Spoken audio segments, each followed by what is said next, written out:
जो लोग कहते हैं ना कि तुम काफी बदल गए हो, हंसते मुस्कुराते नहीं हो, काफी खामोश खामोश रहने लग गए हो, तो मैं उनसे सिर्फ एक बात कहना चाहूंगा कि जब दिल दुखते हैं ना तो ज़बानें खुद ही बंद हो जाती हैं।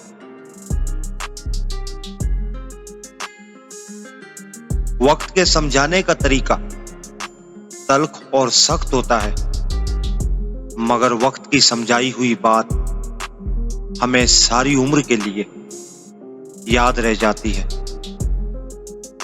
दूसरों का बुरा वक्त इतना दिलचस्प तमाशा होता है कि इसे देखते हुए इंसान को अपनी जिंदगी का सर्कस याद ही नहीं रहता।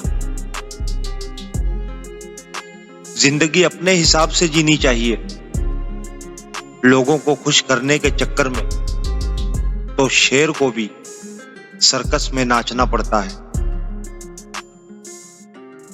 कहते हैं दुख बांटने से कम होता है, जबकि दुख बांटने से मजाक बन जाता है।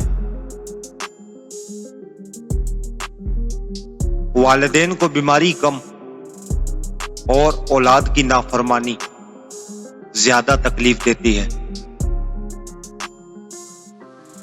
कुछ दर्द, कुछ लोग, कुछ वादे ऐसे भी होते हैं जो इंसान को हमेशा के लिए खामोश कर देते हैं। लोग हमेशा अपनी मर्जी के मुताबिक सोचते हैं, इसलिए इन्हें वजाहतें देने का कोई फायदा नहीं होता।